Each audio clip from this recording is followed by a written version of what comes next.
I was starting to worry that you guys weren't going to remember to come back this week after missing last week's show. And then I just figured you were totally surprised that the show started on time. Welcome to episode 280 of Cocktails in the War Room. I am your host, Mistress Carrie. Welcome to the War Room, the place we've been gathering since March 14th of 2020 when we rode out the pandemic together, did 80 shows in a row every night for 80 nights before we launched the Mistress Carrie podcast and we turned Cocktails in the War Room into the Tuesday night show that you see today. So every Tuesday night at 8:30, we get together here on my official Facebook page, Instagram, YouTube, Twitch, and what did I forget? Twitter. Or X, whatever. And we get together to talk about music, to talk about life, to talk about whatever is going on in all of our lives. So I want to welcome everybody to the War Room, the OG War Room family. Thank you for coming back week after week. If you are new to Cocktails in the War Room, maybe you are new to the Mistress Carrie radio show in Charleston, South Carolina on 98 Rock. If that's the case and you're in the War Room for the first time, you got to let us know in the comments. I will warn you and tell you, I can only see the comments for Instagram, YouTube, and Facebook here on the feed, and Twitch as well, but I cannot see the comments from Twitter here on the show in real time. And if you comment on Instagram, know that your actual Instagram handle comes up, not your name, the way that it does on Facebook. So Voorhees says, what's up, YouTube folks? Voorhees is here. Michelle is here. Bish is here. Elsa, Alexis, Carol, Marcy, Christine, Penny joining us. Let's see who else is here. Donna says, welcome to the War Room family, all of the new members. So if you're new, we want to welcome you properly. The OG War Room people that have been here since we rode out the pandemic together, they have dubbed themselves the War Room family, and they want to welcome you properly. I also want to let you know that if you go to mistresscarrie.com and look at the Cocktails in the War Room section of the website, there is a link there that says Dictionary, which is our dictionary. We just spell it a little different. It's also our glossary of inside jokes and terms that you may want to just peruse to get caught up with some of the stuff that you're going to see here in the show. Let's see. Mark Farini says, in Boston, miss AAF. Mark, me too, but there's a lot of great memories and a lot of other places that you can listen to me on the radio and, of course, the podcast, and we'll get into all of that tonight. Jessica saying Seth Shifty Shell Shock from Crazy Town passed away at the age of 49. Yeah, it was an accidental overdose. His manager made the announcement, and because I missed last week's show, which I want to talk to you guys about, that's why we didn't get a chance to talk about that last week. So Voorhees says, what if I watch on YouTube because the video is better, but I comment on Facebook because there are 15 times more people there? That is kind of crazy. The YouTube thing is a slow thing. Out of all of the social media handles that I have, the YouTube page is the one that's been around the least. One of the reasons why is that when I worked at my old radio station and was under contract, a lot of the stuff that I did ended up on the AAF YouTube channel. And so because it was AAF video, I couldn't put it on my YouTube channel. So it wasn't until I started Cocktails in the War Room, launched my YouTube channel, and we've only been streaming on YouTube for a couple of months. So I know that the YouTube channel, now that the podcast episodes are up there and that the War Room goes live every Tuesday night, YouTube is slowly building. And people are finding it all the time. So it's a slow build. Penny wants to know how mom is. And Penny, that's actually one of the things I wanted to talk to you guys about. Had I not been sick last Tuesday, I probably would have canceled the War Room tonight because the last week has been insane. And because there's a lot to talk about with my mom. So first of all, the reason why I wasn't in the War Room last week, I thought I was dying. Like, I didn't know if I had the flu, if I finally got COVID, which I haven't had yet. I just did not feel well. And it was either heat, because I do not tolerate the heat well at all, or I ate something weird. But I did not feel well last week and literally was laid out on the couch all last Tuesday night. And many of you guys know that my sister got her master's from Harvard this year. I talked to you guys about her graduation party over Memorial Day weekend. So one of the things my sister had planned for a long time was a trip to Italy. And she was going to go with a couple of girlfriends. They were going to go for the start of the Tour de France. They were going to go and just kind of eat their way through Florence and Rome, drink wine, go see the sights. And my sister was so excited about it. And because we have family from Sicily, my sister has been slowly learning Italian for the last couple of years, which has been something that she's done partly because of the pandemic, partly because of the trip, partly because we only ever learned the swears in Italian when we were growing up from my grandfather, that she just always wanted to know. And so she had planned this trip to Italy for a while and was super excited for her. I had planned on taking a couple days off the radio last week and taking the weekend off and going on a little motorcycle trip with my husband. And when my sister was getting ready to go, I said, you know, I'm that conscientious planner, right? We've talked about planning and kind of having a worst case scenario kind of thing when you travel, especially internationally. You guys know that I always travel with a change of clothes and mini toiletries in my carry-on because I've had my luggage lost before, especially in Afghanistan when my body armor was delayed getting to me in Kabul. But there's just certain things that I do. And when I travel internationally, one of the travel tips that they say is to take digital scans of your passport, all of your identification, your healthcare card, just anything that could get pickpocketed out of you, things that you would need to be able to come home. If you have a colored digital scan of your passport, it helps to expedite a new passport at the embassy if for some reason you lost your passport in a foreign country. So there's just a lot of tips like that. Also, having digital scans of whatever prescriptions you need to have, having your trip registered with the State Department, even if you're going to an allied country, the United States, with the way that the world is now, especially with terrorism and all of this other kind of stuff, you can go on the State Department website and you register that you're going to be traveling in certain countries at certain times. And that way they know that if something does happen, some kind of emergency on a grand scale, they have an idea of how many American citizens are there on short-term tourist visas, because it helps them come up with a plan if they need to get you home. And so these are the kind of things that I talk to my sister about. And she kind of rolls her eyes, but she always does it. And one of the things that I told her to do is I was like, look, just make sure that you put a international plan on your cell phone. Even if it's restricted to the number of minutes you can talk or whatever, I want to be able to get in touch with you when you're not connected to Wi-Fi, because of the situation with my mom's illness. For anyone that is new to the war room, my mom has advanced Alzheimer's and dementia, and my sister and I are her caregivers, and we are in charge of advocating on her behalf. And so I take that job seriously, as does my sister.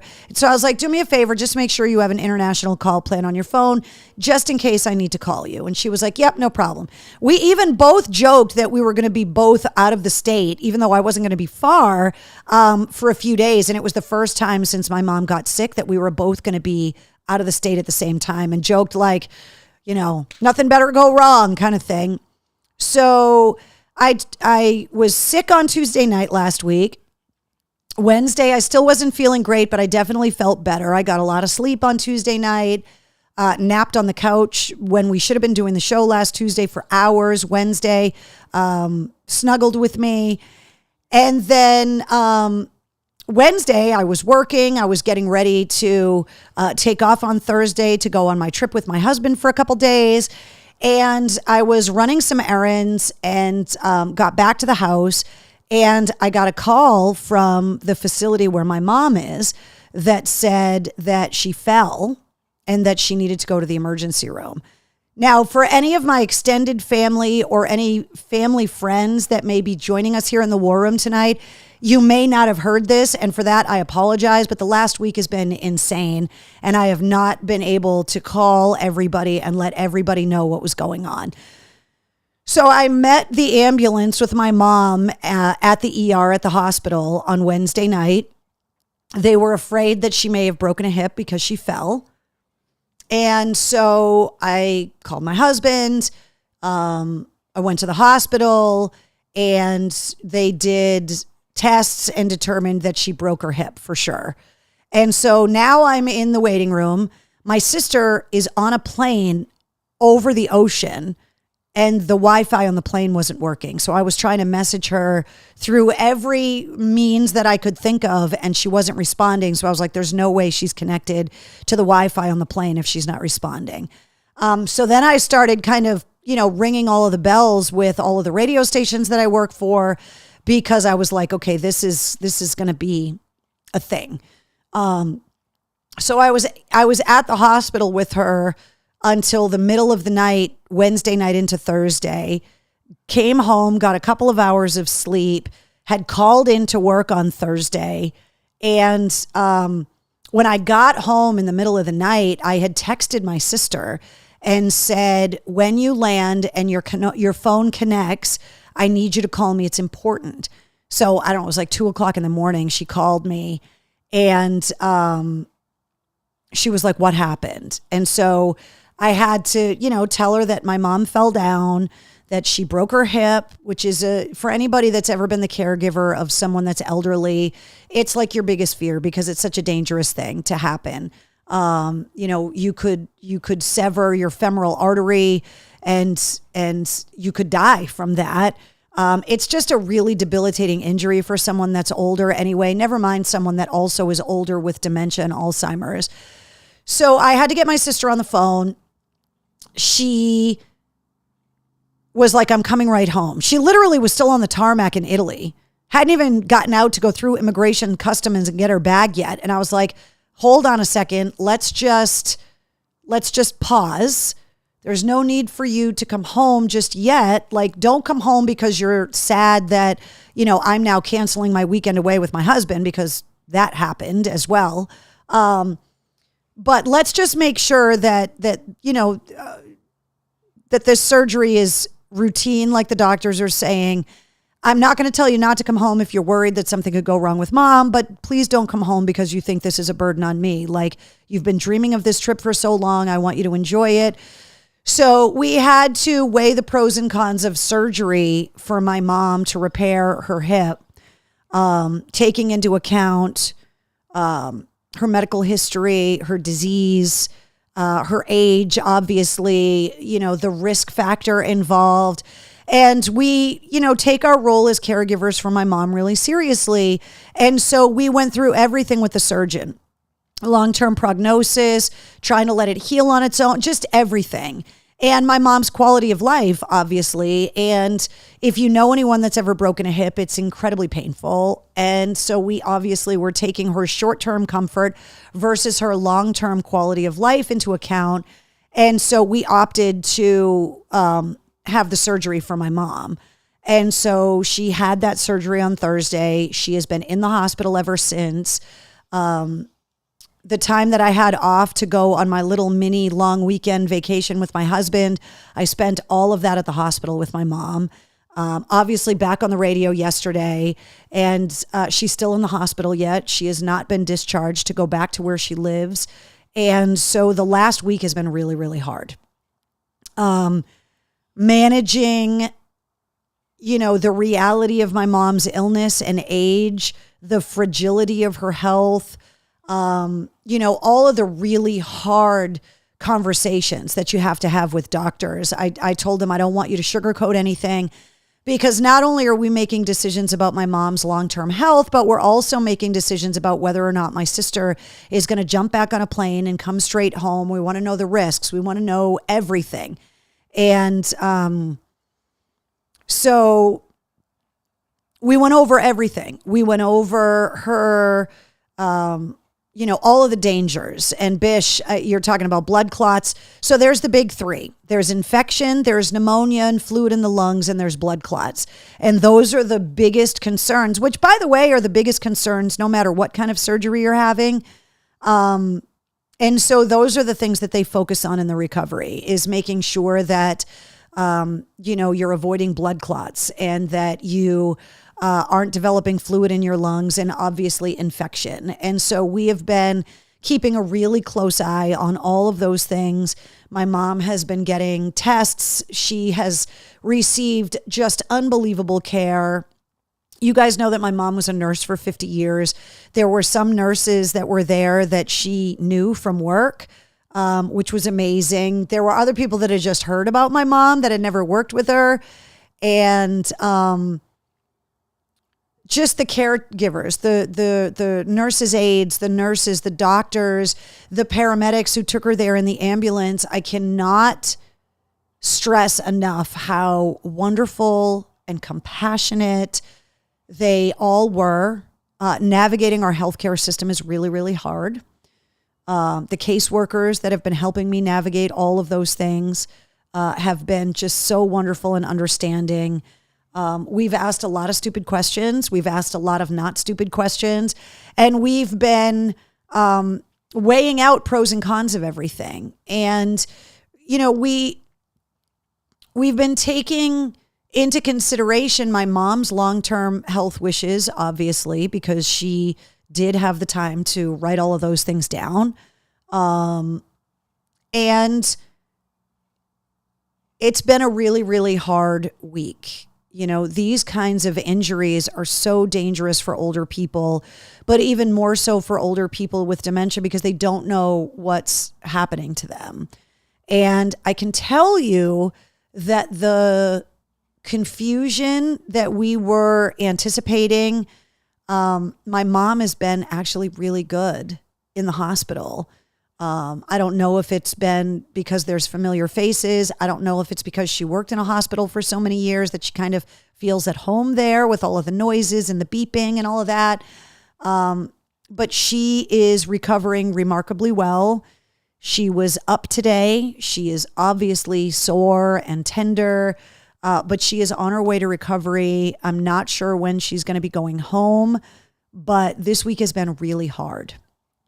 And my sister is still on her trip. We talk multiple times a day. She FaceTimes my mom every day. She's been sending great pictures. Anytime decisions need to be made, my sister has been involved in all of those decisions. And the reason why I bring it up is not to kind of share personal information, but just like with the travel hacks, right? And the things that you may or may not have thought of when you're traveling abroad. The reason why I bring these things up is that we were shocked when we found out about her diagnosis. And, my mom works in medicine, or used to work in medicine for a really long time. And she was that person for our family and all of our family friends that when someone had to navigate an insurance claim or a symptom, if they had a question about a doctor or a referral or a specialist, they always called my mom, day or night, 24 hours a day. If somebody needed something, they called my mom, to the point where, and I'm going to get choked up just thinking about it, to the point where when some of my mom's friends were taking care of loved ones at home, like their parents, and they were dying, they would call my mom to help make sure that their dignity was intact. And so there were times where my mom would get these like middle of the night phone calls, and somebody would say, my mom is at home and she's dying. I'm here, taking care of her. I don't know what to do. My mom would rush over there and bathe them and make sure that they were dressed and that they were clean and that their dignity was intact, and be able to answer all of the questions. And that's the kind of person my mom was and is. And so, to not have her to ask when we have questions about healthcare stuff has been really hard for us because she's the family expert when it comes to all of this kind of stuff. And so, we have had to put a lot of trust in the advice that we're getting from the doctors and the nurses. And, it's just one more reminder of something that we've lost because of my mom's illness. And so I want to share these stories with you guys because we didn't get to have a lot of conversations with my mom because we didn't know she was sick. We didn't know about her diagnosis. And I know that these conversations suck, right? I know that it's really, really hard to sit down with your wife or your husband or your parents or your in-laws or your best friends. Most people don't even have these conversations until they, maybe have some kind of diagnosis. But I implore you, I don't care how old you are. I don't care how healthy you are. I don't care how old your kids are. I don't care if you're married or single. I bring these things up to you guys because something could happen to you. A car accident, an aneurysm, something completely freak, a tree limb could fall on you while you're in traffic. Like anything is possible. And a lot of people think that process, the healthcare process, the afterlife legal ramifications, the planning of the funerals, I don't think people understand how complicated those things are. And especially if you have elderly parents and multiple siblings, I promise you that all of your siblings do not agree on every specific detail when it comes to finances, when it comes to funerals, when it comes to healthcare proxies, when it comes to DNRs, when it comes to all of those kinds of things. If you don't have these things in place for yourself, in the event that something happens to you and your spouse, especially together in a car together, and your kids need to be taken care of, life insurance needs to be doled out. Say you are incapacitated. Does your spouse know your wishes? Do they know when enough is enough for you? Do they know whether you want to be buried or cremated? Do they know where? Do they know if you want a funeral service or not? If you don't have the answers to all of these questions, you need to have this stuff written down. I can tell you that there are legal services you can go to online for like $50. If you don't have a lot of property, if there's not a huge amount of family, you can go in there and draw up at least a basic will so that these things are taken care of. If you have loved ones that are older and you know that this stuff is not taken care of, if you don't have the answers about, do they want to be on a feeding tube? Are they willing to be on a ventilator? Do they want life-saving measures? How long are they willing to go before they want you to pull the plug? Like, this stuff sucks to talk about. What are their last wishes with the money? Who gets the money? Who specifically doesn't get the money? Because there is something, my lawyer calls it an honesty clause, that when you're writing out your will and all of your documentation, you can purposefully write people out to make sure that those people don't try to then sue your beneficiaries, trying to claim, no, that person really intended me to be there. You can actually name people and say, I am specifically omitting these people out of these documents. And then the honesty clause is that if anyone petitions your will, meaning they try to sue the beneficiaries, they automatically omit anything that they would get in the will anyway. All of these documents, all of these conversations are really, really hard. And when I talk to people about this stuff, there are a lot of people that say, you're so paranoid, Carrie, you're so depressing, you're fixating. And what I can tell you is I don't stress about this stuff, because it's all done for me.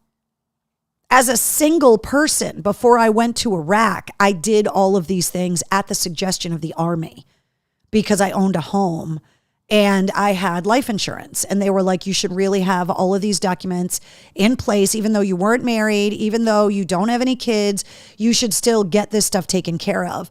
And so the reason why I'm talking to you guys about it is that even if you know how your family member feels, even if they have expressed these things to you, if you have a sibling that, say, lives on the other side of the country, they have equal say as you do. And what you say your parents want doesn't hold up in court.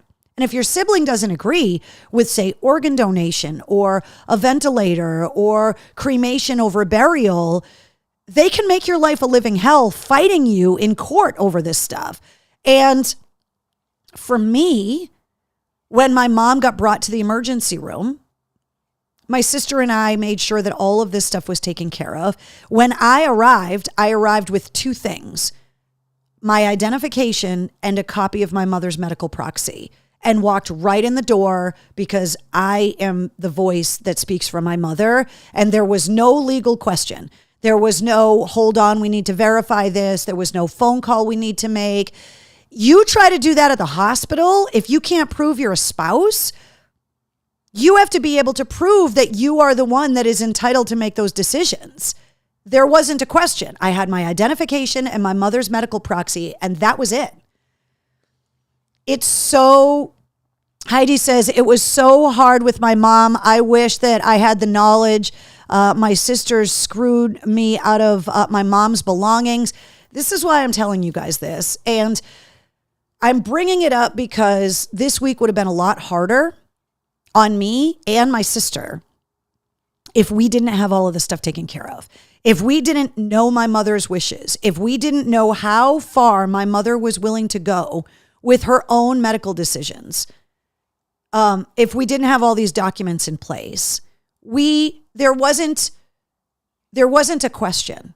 If something went horrifically wrong in the surgery, we knew exactly what we were willing to do and what we were not willing to let happen per my mother's wishes. It was all done. And that allowed me to just be able to be in the moment and ask the right questions and talk to my sister and make informed decisions without worrying about all of the other crap. And that's why I wanted to tell you guys this story, because it's so important. There are wives and ex-wives. There are people that are separated but not divorced. There are kids that are estranged that have equal right, unless there's documentation otherwise, to make decisions for parents that disown them or to have access to their finances.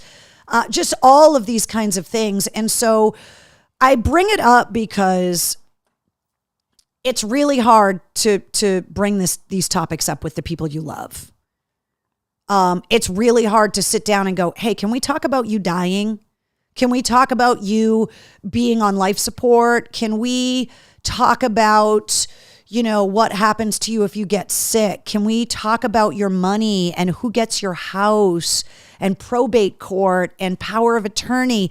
The idea of having a bunch of siblings fighting over who gets to make the medical decisions, who gets to make the legal and financial decisions. These are all fights you want to have while the people are still alive, so they can say, no, this is what we want. Because fighting with your siblings, I heard so many horror stories in the hospital over the last week.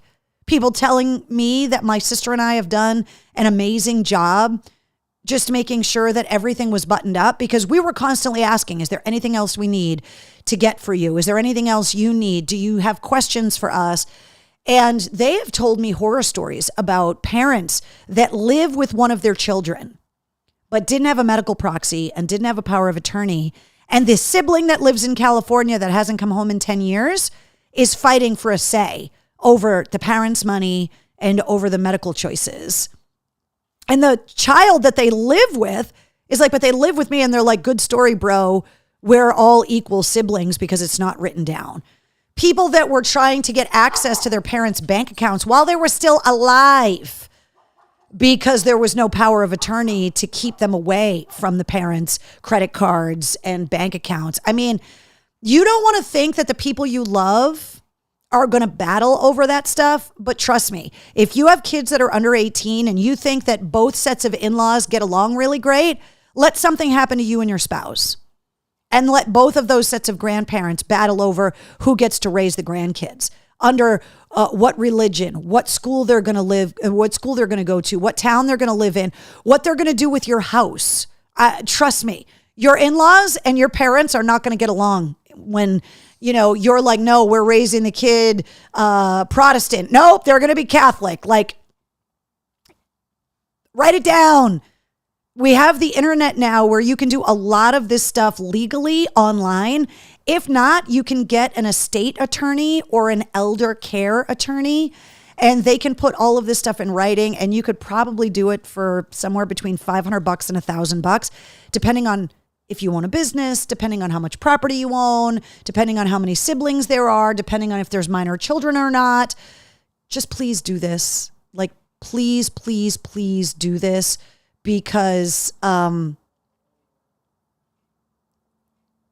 lawyers getting involved with your decisions, like you could know that your husband, or not husband, but maybe your parents or your sibling or something did not want to be on a ventilator. And if you don't have 100% say over that decision, you could have a sibling in California going, no, you have to keep them plugged in. And you could be like, but that's not what they want. And they're like, where does it say that? And a lawyer can go to court and stop you from carrying out your loved one's wishes because it wasn't written down.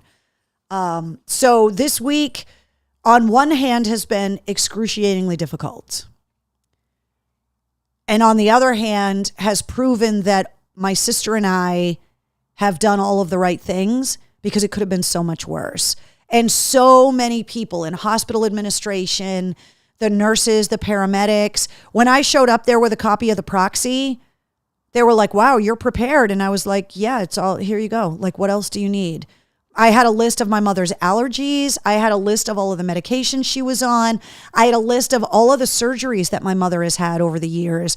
These are the kinds of questions they're going to ask you at 2:00 in the morning when you are of not sound mind, because you're scared and you're tired and you're like, wait, is she, and they're at, does she have a latex allergy? Is she allergic to penicillin or antibiotics? And you're trying to make these decisions when it's all written down. You don't have to worry. Here's her medical records. Here's the power of attorney. Here's her insurance information. Here's my ID. I'm making all the decisions. Let's go.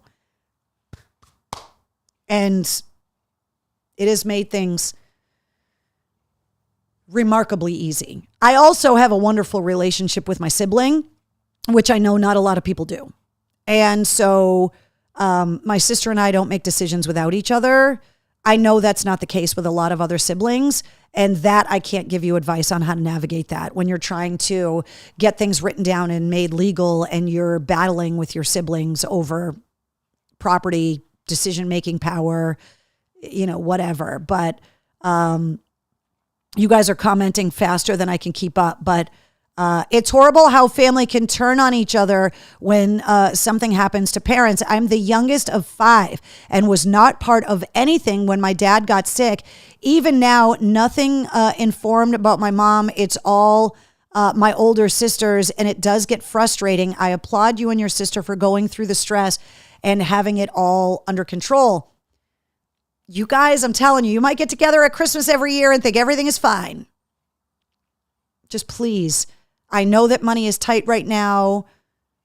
This is not something that you skimp on, right? Like, don't get coffee in the drive-thru for 6 months. Make your coffee at home. Like, this is worth sacrificing for, because the last week has been so hard for me anyway that it could have been so much worse. And I do want to point out before we get on with the show, because for anybody that's new, they're like, what the hell is this, like a lawyer show? No, we have a lot of other stuff to talk about that's fun. I just wanted to tell you guys what's been going on in my life the last week. Oh,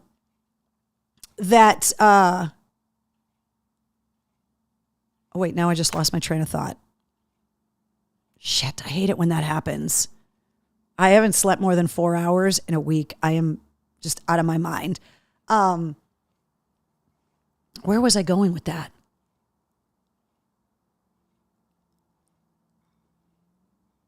I don't know. Anyway, that's why I wanted to tell you guys all of this stuff, was just I want you to just really be able to start these conversations. This is worth sacrificing for. This money, these lawyers going online to, the legal Zoom. They're not sponsoring the show, but they should. Just spend a little bit of money, put it on your credit card. Like, this is something that's important enough to sacrifice for. Trust me. Heaven forbid something happen. You're going to want to have this stuff done. Okay. So thank you guys for all of the wonderful comments about my mom. Thank you guys for always asking about her. You guys have been with me since the beginning when I found out about her diagnosis. You guys have been through so much with me over the last 4+ years. And so I did not want to keep this from you. And I also just wanted to be able to share, not only some of the hardships, but also some of the things that have worked for us. And having all of these things in order this week, especially while my sister was away, has just made things so much easier. So yeah, it's been good. Steven says, happy birthday, Michelle. Michael Cole says, sounds like it needs to be an early night. Actually, no, because I spent the whole day in the hospital, so I have a lot of work to do tonight. So no, it is not going to be an early night tonight. I'll show this episode to a few people. Maybe things will happen, says Voorhees. You know what? Please, let them see the first half hour of Cocktails in the War Room. They don't have to, get in on all the stupid jokes and all of the music talk and whatever. But for people that don't think that this is necessary, it is. It is. And if there is a elder care estate attorney that wants to sponsor my show and do a podcast episode about this, let's go, because I am more than willing to share what little knowledge I have of this kind of stuff. And I think it would make a really interesting podcast episode.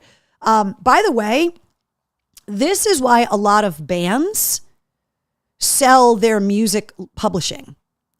It's also why Wyc Grousbeck cited that he is selling the Celtics. They announced that yesterday. The asking price, I believe, $4.3 billion. Back in 2002, ownership bought the team for $350 million. So it just goes to show you how much money they stand to make. And part of the reason in the press release was for long-term family financial planning, which means either none of the kids wanted to take over the team, or nobody thought any of the kids were capable of taking over the team, or two siblings wanted to both take over the team and not together, and they knew it was going to be a disaster. So they opted to cash out, sell the team, and be able to allocate the money, which is what a lot of musical artists do with their publishing rights, because they either don't have someone that is going to be able to manage the publishing of the band, the songwriting credits, or they want to be able to control who gets how much of the money. And that's exactly why these bands are doing it. And we can talk about last week's podcast episode with Scott Stevens from the Exies, because he's a music producer, and he talked at length about music publishing rights and songwriting credits and what those are all worth. And that's exactly why artists are selling these music rights, because they want to be able to dictate and determine exactly where these massive amounts of money are going. Let's see. Brett says, War Room fam, let's buy the Celtics. Yeah, just $4.3 billion. Listen, if you guys have $4.3 billion collectively, I would like to take out an expansion loan for Cocktails in the War Room and Bigfoot First Productions and MCHQ, because I would like to do some renovations. If you guys have that much money, trust me. They're going to make bank on the team, Jen. Absolutely they are. I read today that the Celtics are the fourth most valuable team in the NBA. And I think at $4.3 billion, they have got to be in the top 10, if not top 20 of the most valuable sports franchises worldwide. Because I think a lot of people forget a lot of the soccer teams, football teams over in Europe that are worth a lot of money as well. But yeah, they're going to make a lot of money. And that's why they cash out. the Celtics. They cited it in the press release. The same thing with the music, all of that stuff. So, all right, I want to fill you guys in on a couple things before we talk about the podcast. First of all, beautiful weather. I am always trying to get you guys Mistress Carrie deals on things. If you know anyone that has ever wanted to try skydiving, Jumptown Skydiving in Orange, Massachusetts is the first commercial drop zone in the United States. And they are right in Orange, Mass, about 70 miles west of Boston. An unbelievable view. It's why I started skydiving there years ago. They're offering $40 off a tandem skydive with the code when you book online at jumptown.com. Use the code Mistress Carrie. And it'll take $40 off the tandem. Then if you decide to get video or not, that's great. But you can get $40 off the jump. And that's good for this entire season. So you could book the tandem now for, say, in the fall to go leaf peeping. You could give it as a gift for a birthday, a graduation gift. You could use it later in the year. But it's good for a tandem in the 2024 skydiving season, which usually ends around Halloween because it just gets too cold after that. So here's a Mistress Carrie deal you can take advantage of really, really easily. Go to jumptown.com, book a tandem. You pick the day and the time. They're open 7 days a week. And then when you're checking out with your credit card, use the code Mistress Carrie and you'll get $40 off. Ani Ange joining us in the war room. Ani Ange was hanging out with me and my mom today at the hospital. She says she's got $100 she wants to donate towards the $4.3 billion price tag. So just a great deal if you want to go and try skydiving. If it's something on your bucket list, you might as well do it at a discount. And it's only for Mistress Carrie listeners. Speaking of skydiving, the second annual Scout Sniper Association Skydiving Boogie is happening at Jumptown Skydiving. It is coming up on Saturday, July 13th. So not this coming weekend, but the following weekend. The Scout Sniper Association is Marine Scout snipers, but obviously any snipers are welcome, and any Marine veterans are welcome. Any veteran families are welcome, not only to come out and be able to watch the snipers jump. If you want to jump with the snipers, you can do that. If you want to support the event, but you're not able to make it out to Jumptown on Saturday, the 13th, they put together merch. So this is the graphic right here, which is pretty badass. They put together merch. So there's t-shirts, hoodies, and tank tops.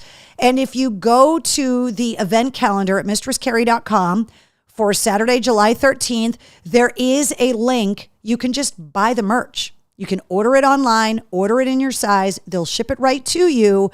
And obviously this goes to support the Scout Sniper Association, which is a nonprofit that is there to help snipers, their families, sniper veterans, with financial assistance when they're in crisis, with medical help if they're in crisis. It's a really amazing organization. If you know a sniper, and they are not part of the Scout Sniper Association, you can get more details. Just go to the event calendar at mistresscarrie.com. It's next Saturday, July 13th.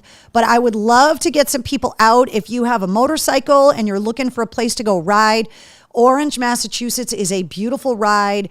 Jumptown is right at the intersection of Route 2 and 202. So if you're just looking for a reason to go out on the motorcycle and you just want a destination, go watch a bunch of snipers jump out of a plane. But the gear is really, really cool. And it also supports the Scout Sniper Association, which is a 501c3. So you can get more details at mistresscarrie.com. You can look up the Scout Sniper Association on Facebook or on their website to get more details. And for anybody that's new to the War Room, you may not have been introduced to Wednesday yet. She has been kind of goofing off. Do you want to say hi, Wednesday? You want to say hi to everyone? Huh? You want to say hi to everyone while I go reaching in the cookie pocket? Do you want to get down for me? Good girl. Do you want to give me your paw? Can I have the other paw? No, other one. Thank you. Down. There you go. By the way, if you're new to the War Room, Wednesday is my co-host. She drinks a lot, obviously, and that's where you can find her on Instagram at Wednesday the Goth Pug on Instagram. So, Ani Ange says, go jump. They strap you to a guy. Can you pick your guy? So, Donna, let me tell you how this works. So, There is a weight limit. You can go to jumptown.com for all of the FAQs. Depending on the size of the tandem student, that helps determine the tandem master, height, weight, all of that stuff. So it's kind of hard to pick your guy just because they get matched up based on the canopy, based on the size of the person that they're jumping with. So that it's all based on safety. Me and my husband will take a walk back there, says Jen. That would be awesome. The cookie pocket should be in the dictionary. I thought the cookie pocket was, Tracy. Is it not in the dictionary? It's getting added if it's not. Down. Yes, the cookie pocket is how we bribe Wednesday to join us on the show every week until we do mail call. And she gets bribed to come back and hang out with us. Penny says, strapped to a guy. Is he hot and single? It is possible. I don't know for sure, but it is possible. Heidi says, Carrie, we need you to post more pics of Wednesday on Instagram. Heidi, noted. I do take a lot of pictures of her. Sometimes I forget to post them or she forgets to post them. This last week, I have not had the wherewithal to do much of anything. Right? Right? But we will post some more pictures, right? Do you promise? Because you're so beautiful. Wednesday has also been very upset with me because I have been gone so much because I've been at the hospital with my mom and I haven't been able to bring Wednesday with me. Whereas where my mom lives full time, I can bring Wednesday with me. So she gets to visit Grammy from time to time. The Scout Sniper Association is watching in the war room right now from Instagram. So you can follow them on Instagram. You can follow them on Facebook. Just go straight to their website, get all of the information. They're always looking to broaden their network of snipers, obviously, and people that want to volunteer. They do a lot of different events, and they, hold on, here it is right here. And they just want to get the word out. And so, I want to get you guys all involved and just go and cheer them all. I'm going to be there all day. I'm one of the presenting sponsors. So come and hang out with me, cheer on all the snipers. We always go out after for food and drinks and stuff. So it's going to be a great day. Get all the details at mistresscarrie.com on the events calendar. So there you go. All right. Want to let you know, if you didn't know already, you can hear me every midday, 10 to 3 in the afternoon, every weekday on 98 Rock, Charleston's best rock in Charleston, South Carolina. So I want to apologize for everybody that was new to the show and I was out sick a couple days last week. Now you know why. But I'm super excited to add 98 Rock to the list of stations that I'm on. You can find the station and download their free app to listen from anywhere. Just go to my98rock.com. You can find the station, get details on the music, get details on all the other DJs, but super excited to be part of the 98 Rock family. Also, of course, you can hear me every weekday afternoon on 100 FM The Pike here in Massachusetts. Just go to pikefm.com. You can download the free Pike app. Some events I want to remind you guys about coming up fast on July 20th. The annual Pike Hair Fest is going to be at Indian Ranch on Webster Lake. Also coming up August 31st, Rockfest is going to be at Indian Ranch. And coming up next Thursday, July 11th, once again, I'll be broadcasting live from the Sherwood Diner at Polar Park in Worcester, Massachusetts, cheering on the Woo Sox. And you can get the details on this on the event calendar at mistresscarrie.com. Other way, this way. I'll get it right someday. It's been over 4 years. I still haven't friggin' figured it out. And also, you can just go to mistresscarrie.com and go to the radio show page to get more details on the Pike and the link to download the app and to stream the station online.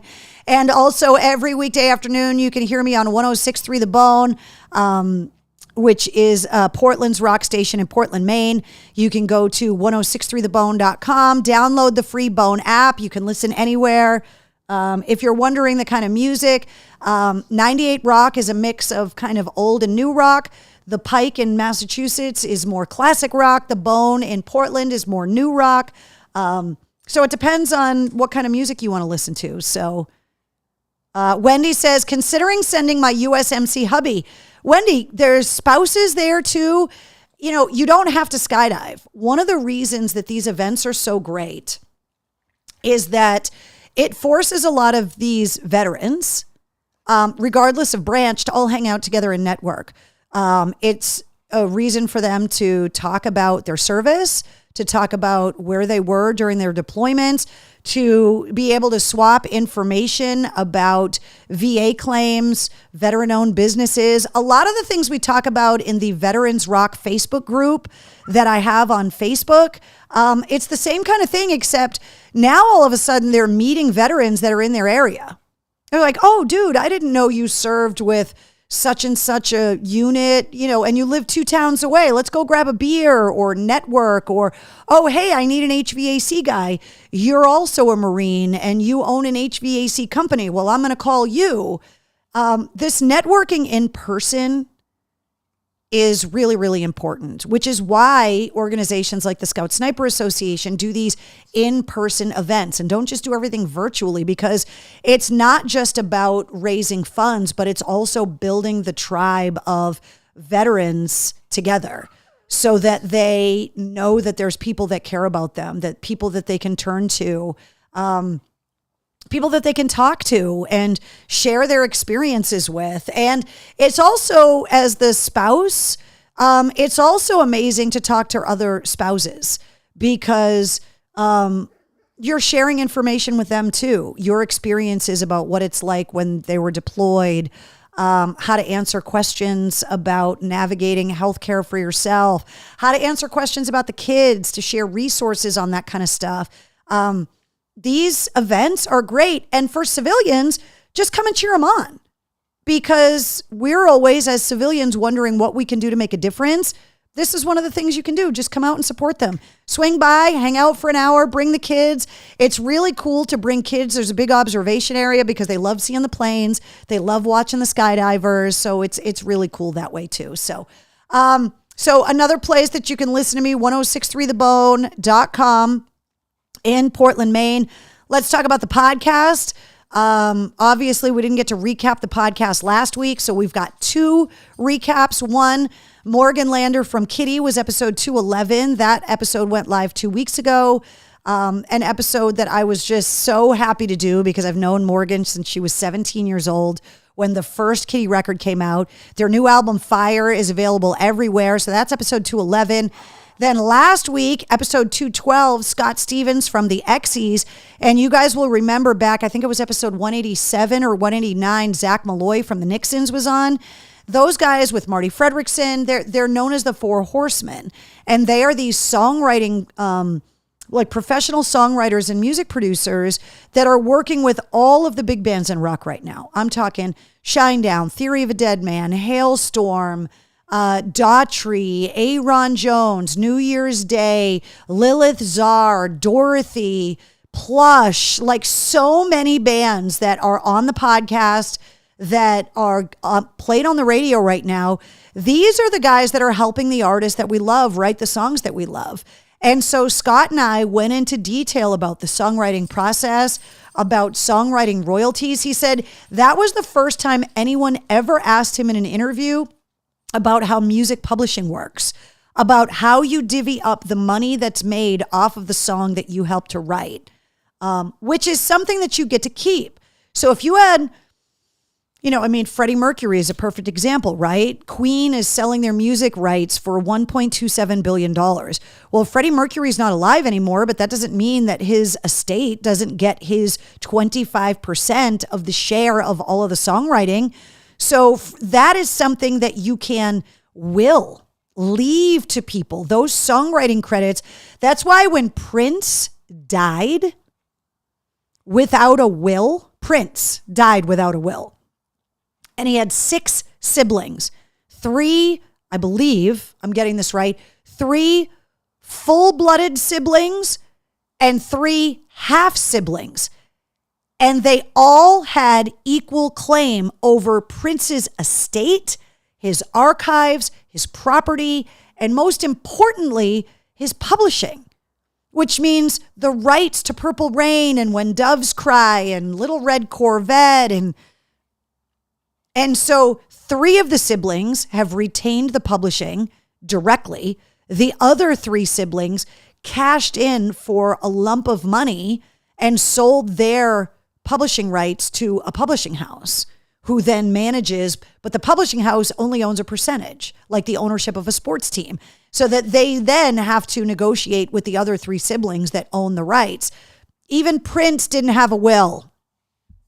You would think somebody with unlimited means would have had a business manager or somebody go, hey, why don't we put your shit in order? And he didn't. So the songwriting and the publishing rights, that's how people that have a one-hit wonder career continue to make money off of that song and airplay when it gets used in commercials, when it gets used in movies and television shows, when it gets put in all of those digital jukeboxes in bars around the world. Like if another artist covers that song and they make money off of it, the example that Scott Stevens and I talked about was that Elvis Presley didn't really write songs. He went to songwriters and said, I want to do that song. And then they wanted the publishing rights. So Colonel Parker and Elvis went to a very young and naive Dolly Parton, who had a mediocre hit with I Will Always Love You, and said, Elvis wants to do that song, but he wants the publishing. And she probably could have used the money that Elvis was offering to buy the publishing. Probably wasn't very much. And she said no to Elvis. Had she not done that, when Whitney Houston covered I Will Always Love You, which is one of the most popular movie soundtracks ever and one of the highest charting singles in the history of recorded music, Dolly Parton gets the money from that because she wrote the song. And I believe she wrote it herself. And I believe she wrote it on the same day as Jolene, which is kind of insane that she just had a good day that day. So if you're really curious about songwriting, hey, my buddy Neil Coulon is here in the War Room. I was at Paisley Park last week, and the whole situation is a hot mess, he says on Facebook, about the siblings and who, because Prince didn't have a freaking will. If you just joined us, go back and watch the first 30 minutes of the episode, and you'll know why I am pointing at you right now. It's a disaster when people are fighting over your stuff, and they're fighting over it if you're poor, and they're fighting over it if you're Prince. So this is episode 211 and episode 212.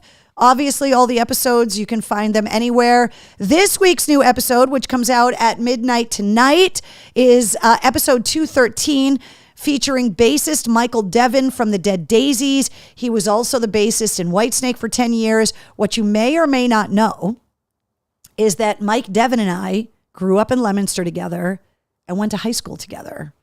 He has played bass for Kenny Wayne Shepherd. He played bass for Whitesnake for years and years and years. He's done a lot of session work, which we talk about in the episode. And now he's the bass player in the Dead Daisies. And I thought it would be really cool to interview someone that I grew up with. He's, I think, a year younger than me. And we were like some of the rock and metal heads at school together. And so what's funny is that he told me that it was like on his bucket list to like be interviewed by me, because he always thought growing up that if he ever made it getting interviewed on my show, that would mean that he finally made it in his career. And I was like, dude, you got to come on the show. It'd be great to be able to interview somebody that I've known for almost my entire life. And it's always weird interviewing somebody that you know really well. I don't see Mike all that much. He doesn't live in Massachusetts anymore, but I've obviously known him my entire life almost, because we went to high school together. So he is my guest this week, and this is going to be a very Leominster-centric episode, but I think you guys are going to get a kick out of it. So let's see. Enjoyed last week's, oh God, hold on. Travis said, enjoyed last week's podcast with Morgan from Kitty. Travis actually sent me a really nice note about that. She's awesome. And the conversation that Morgan and I had about the differences for women in rock now as opposed to then, significant. And we talked a lot about that and about how they got treated as underage girls out on the road too. So this is episode 213. Episode 212 is Scott Stevens from the Xyz. Episode 211 is Morgan Lander from Kitty. So Jessica says, Kenny Wayne Shepherd is awesome. Absolutely. Someone that knew you before the purple hair. Yeah, he knew me when I had the big hair, when it wasn't purple. So that's how far back we go. Happy birthday, Betty. Good night. I'm sorry that we weren't going to be able to. Hold on. Just full disclosure, guys. I'm not having a cocktail tonight because it's been too much of a week and I have too much to do. So a little free plug for Polar Seltzer, who we just got to get them to sponsor the show at this point. Cheers to your birthday. Sean Curtis joining us on Instagram. What's up, Sean? Bish says, I will always love you royalties. Definitely paid for Dollywood. Those I will always love you royalties have been paying for little kids to get free books for decades. Because if you guys don't know about Dolly Parton's free book program, you can sign up any child, regardless of means or not, and sign them up to her book program. And she sends like millions of books to little kids every month free of charge. It's unbelievable. And yeah, Whitney Houston is helping to pay for all of those books too. So, Jonathan says, I'm having a Canada Dry. Let's see. All right. So that is, this week's podcast episode. Just as a quick reminder, because I know we're running late because I already was talking about the lawyers and the accountants and all of that bullshit. If you subscribe to the podcast, you get the weekly episodes on Wednesdays, and then you get the sit rep every weekday, which is rock news, music headlines, entertainment updates. It's only around 5 minutes. Sometimes it's 6, sometimes it's 7, but it just runs down all the headlines for you. So when you're making coffee in the morning, in the shower, brushing your teeth, driving to the drive-thru, heading into work on your commute, you can get caught up with tours that get announced, album release announcements, just any of that stuff. And if you're wondering where you can listen to the podcast, pretty much everywhere. The audio episodes are available on YouTube. If you are not technologically proficient, just go to mistresscarrie.com and click play on any episode you want to listen to. There's embedded players for every single episode, every sit rep, every full-length episode of the podcast, every bonus episode of the podcast, and you can subscribe to the podcast wherever it is that you get your podcast. Apple, Google, Spotify, Odyssey, iHeartRadio, Pandora, wherever you listen to podcasts. Unfortunately for us, we are still holding strong with 149 countries listening to the Mistress Carrie podcast. We have not been able to hit that 150 mark yet. It's a goal of mine to hit it before the end of the year. We just haven't gotten there yet, but fingers are crossed that we're going to try and get there. But to all 149 countries that listen to the Mistress Carrie podcast, thank you. If you're celebrating your birthday today, Betty, you're sharing it with Jerry Hall, Mick Jagger's famous longtime wife, Ashley Tisdale from High School Musical, and Roy Britton, the professor from Bruce Springsteen's band. They're all celebrating their birthdays today. So today's your birthday. Cheers to you. Happy unbirthday, Keith. Happy birthday, Betty. Jonathan says, come on, Africa. Bish says, the fireworks at Gillette just wrapped up. They were amazing. Hey, just a side note, a reminder. If your dogs hate fireworks, call the vet tomorrow morning and get the meds because it'll be too late to do it on Thursday. So, or just make a plan to have them in the basement or whatever. If you've got those neighbors that are just going to set off fireworks until 4:00 in the morning. All right. I wanted to give you this news that if you were planning on seeing Heart this year, especially on the Def Leppard and Journey Summer Stadium Tour at Fenway or anywhere else they're playing around the country, Ann Wilson released this statement today.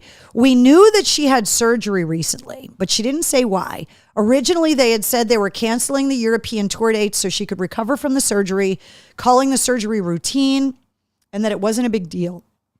Now, Ann Wilson has come out and said that the surgery was to remove something that has now been determined as cancer. Her doctors have advised her. You can read the whole, this is from Ann Wilson. She posted it up on all of her social media today. They want to have her go through preventative chemotherapy and have asked her to take the year off. So Heart dates for the rest of 2024 have been canceled. She also said that this is going to be the only time she even talks about it. She didn't get specific about what type of cancer, where the surgery was or anything, But if you had tickets to go and see Ann Wilson or Heart this year, she is saying in this statement that she's coming back in 2025, that this is just a temporary thing, a pause, she called it. And obviously, Ann's been a guest on the show. She follows me on Twitter, which is like banana pants bonkers. So we're sending our love to Ann Wilson from the War Room here. Without Ann Wilson, without Nancy Wilson, without Stevie Nicks and some of the other pillars of, women in rock, women like me would not have been taken seriously. And so many women that followed in their footsteps would not have been taken seriously. And she is a legend and a queen. And so I'm so sorry that she's been sidelined for the rest of the year, but also really happy that it sounds like she is on the mend and that it's all preventative. And that's great news. So we love you, Ann. Feel better. Okay, let's go over some shows because a lot of stuff got added to the concert calendar. Obviously, these are all shows at the TD Garden, including Aerosmith on New Year's Eve. The Black Keys, you guys know their entire arena tour got canceled. So that show, if you have tickets, get your refund. But all of these shows are coming to the TD Garden. If you are joining us in the War Room from outside of New England, know that all of these tours are out on the road and probably coming to a venue near you, wherever you're joining us from. The DCU Center in Worcester is going to be hosting the Silver Scream Con September 13th through the 15th, and also Iron Maiden is going to be there on November 6th. So many shows are getting announced all the time. It's crazy. Big Night Live has got The Warning, Coal Chamber, Asking Alexandria, The Marvelous 3, and Lit, and Palais Royale have announced shows and are all going to be in Boston. Big Night Live is, of course, the venue that is right next to the TD Garden. The Xfinity Center is always busy all spring, summer, and fall. All of those shows are either on sale or sold out, but you can get the details on the concert calendar at mistresscarrie.com. Greta Van Fleet at Mohegan coming up next month. Godsmack, Nothing More, and Flat Black are going to be up in New Hampshire and Maine, and then at Mohegan Sun later in the year. Seven Dust, 2 shows in September at the Hampton Beach Casino Ballroom. The Adrian Belew, Steve Vai, Danny Carey Beat Band is going to be at the Schubert coming up in October, except just announced that they are going to have a massive 50th anniversary celebration. They're releasing a new album next year, and they just announced a bunch of tour dates this year, including a show at the Tupelo Music Hall in Derry, New Hampshire, the Wilbur Theater in Boston, Ridgefield, Connecticut at the Ridgefield Playhouse, and the Strand Ballroom in Providence, Rhode Island. So if you're an Accept fan, we talked a lot about them with the episode with Killington Pitt last month. The Leader Bank Pavilion has got everybody from I Prevail and Slash to 311 to Bush, Falling in Reverse with Black Veil Brides, and also Jane's Addiction. So all of those shows are happening right on the harbor at the Leader Bank Pavilion in Boston. Also, of course, preparing for Metallica at Gillette Stadium on August 2nd and 4th. And don't forget the Metallica takeovers. They're going to have a ton of events that whole weekend in and around Boston. I'm sure they'll do some at Patriot Place as well. But there will be book signings and whiskey tastings and cover bands and movie screenings and all kinds of stuff around the Metallica dates as well. Let's see. Why will this thing not change? There we go. Fenway Park, the Foos, sold out. Did you guys see Dave Grohl at Wimbledon today? Hair pulled back, business suit. People didn't even recognize him. Then all of a sudden it hit that Dave Grohl was like dressed like a banker at Wimbledon with his wife. Hilarious. Blink-182. Then we got Def Leppard and Journey with the opening act to be announced because it was Heart. Green Day, the Smashing Pumpkins, Rancid and the Linda Lindas, and Pearl Jam. I do want to let you guys know, because I wasn't in the War Room last week, that I did go to the Summer Camp with Trucks tour to see Hootie and the Blowfish, the Bare Naked Ladies, Edwin McCain, and Collective Soul. New addition to the t-shirt collection. Collective Soul made Fenway Park shirts. Had to have one. So, it says Boston down here. So, and then it has number 24 on the back. So thanks to Ed Rowland and the guys from Collective Soul for the amazing seats. Thank you for the special treatment. Had an absolute blast. Got a little wet. Rainstorm came through, but otherwise it was fine. The Palladium in Worcester has got Flat Black coming up at the end of the month. Set It Off New Year's Day from Ashes to New in time for Halloween. The NoFX finale tour, that is going to be at Campanelli Stadium in Brockton. That's coming up August 31st and September 1st.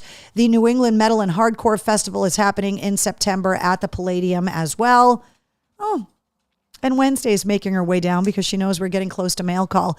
Roadrunner in Brighton has got everybody from Newfound Glory and Kaleo to the Hives, the Red Clay Strays, Rise Against, and Dayseeker.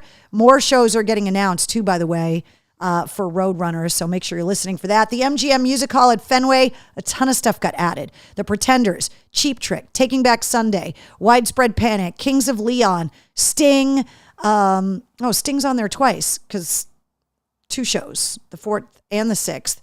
Queens of the Stone Age, 2 shows, Sisters of Mercy.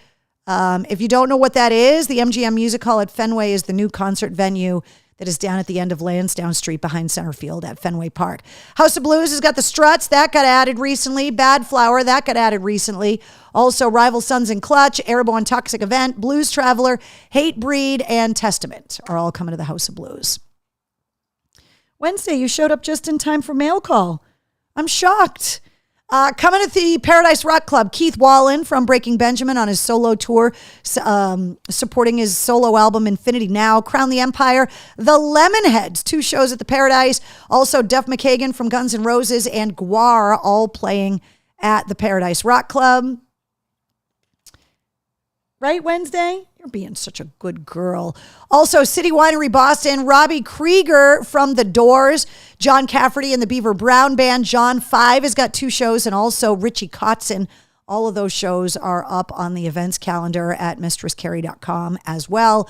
And nothing new has been added to the stage at Suffolk Downs yet, but as soon as more stuff gets added, I will let you know. Wednesday, you're peeking over here. What are you doing? Okay.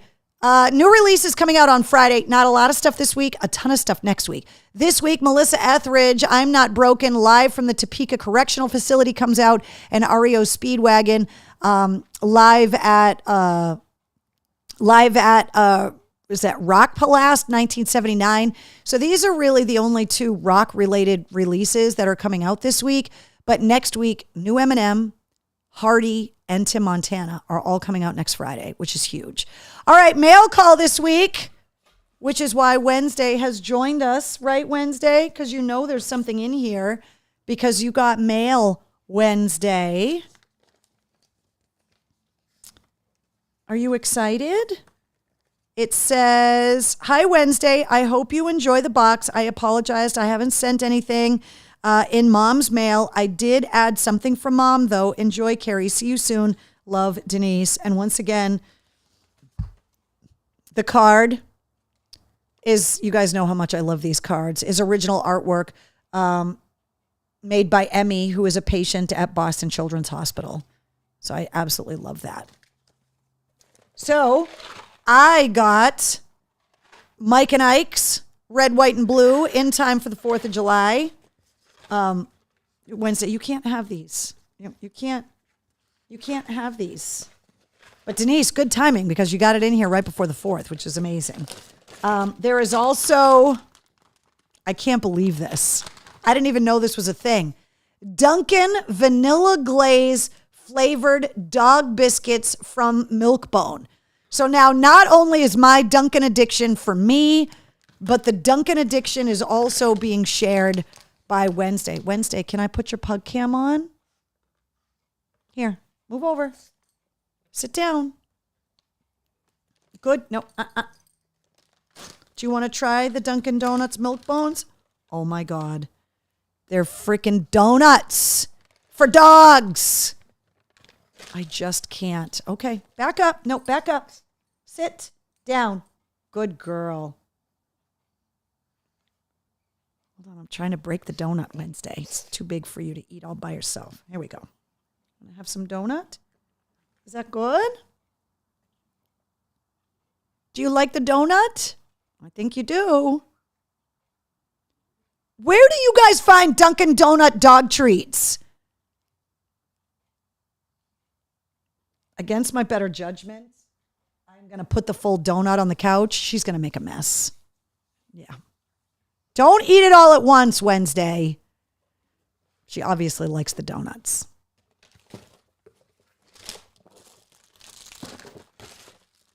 And crinkly toys, including a patriotic popsicle that crinkles, an avocado that crinkles. For anybody that's new to the War Room, Wednesday, for some reason, these crinkly toys, they're like her favorite thing in the world. And also a patriotic garden gnome. You guys kill me. Denise, I don't know where you find these, but this shit is hilarious. She's making a giant donut mess on the couch right now. Where the hell did those come from? Annette wants to know. Denise says, I found them at Stop and Shop. Of course you did. Because why wouldn't you find Oh my God, look at the mess on the couch. Oh my God. I knew this was a bad idea. Can you not put donut pieces in between the couch cushions? Can you not do that? Huh? Don't eat Mummy's hair that's on the couch either. And then Wednesday's not the only one that got a treat. So, Denise, I don't know if you know this or not. Today is International Anisette Day. So not only did you get the patriotic stuff in here before the 4th of July, but the cookies, I have them on National or International Anisette Day. I will celebrate appropriately. Oh my God. It smells so good. Thank you. Wednesday, how's your donut? All right, she's cleaning up the mess. I don't feel as bad. Can you pick up the rest of the mess, please? Can you clean it up? Please? Thank you. Oh, my goodness. All right, so that's mail call today. So if you need the address, there it is right there. And want to remind you guys, summer is definitely here. So not only are there visors and trucker caps, but there are also tank tops, baby onesies, pint glasses, koozies to keep your beers cold, and so much more stuff. Just go to mistresscarrie.com and click on shop. If you do not have a Mistress Carrie Backstage Pass yet, what are you waiting for? You get an exclusive live stream every month. You can submit podcast interview questions. You get travel blog updates, early access to event tickets. There is some events that are being planned right now. More details on that coming up. If you have a Mistress Carrie Backstage Pass, you also get access to exclusive concert tickets, including Hailstorm and I Prevail at the Leader Bank Pavilion, Slipknot on their 25th anniversary tour at the Xfinity Center, and Cage the Elephant tickets. So if you have a Mistress Carrie Backstage Pass, log into your account because you have access to all of these tickets. If you do not have a Backstage Pass, you can click the Patreon logo at mistresscarrie.com, or you can just go to patreon.com/mistresscarrie and you can get a Backstage Pass. And then you find out about stuff early. We do an exclusive live stream every month. Want to remind you guys about all the places you can find me, all the social links, all the social accounts, and then the radio stations, including The Pike, The Bone, and 98 Rock. All the links are at mistresscarrie.com. So if you're ever wondering where you can find something, just go to mistresscarrie.com. And I also just want to put one final plug in for the Veterans Rock Group on Facebook, which is a group that anybody can join, veterans, active duty military, spouses, civilians, whoever. But this is a place for you to talk about military and veteran related topics. Charitable events, nonprofits, navigating government agencies, supporting locally owned businesses, putting in medical claims, just trying to build your resources. If you are a veteran-owned business and you're looking to promote yourself, this is a platform for you to do that. If you're a civilian looking for a way to give back or volunteer, there are plenty of opportunities. If you're a civilian and you would just like to support veteran-owned businesses, there are real estate agents and contractors and so many. Wednesday, do you want your toys? Is that what you're over there smelling? Do you want your new toys? Here. I'll take the tags off for you. Here. What's that? Is that a new crinkle? Do you want to play with the avocado wearing a sombrero. Here you go. Here.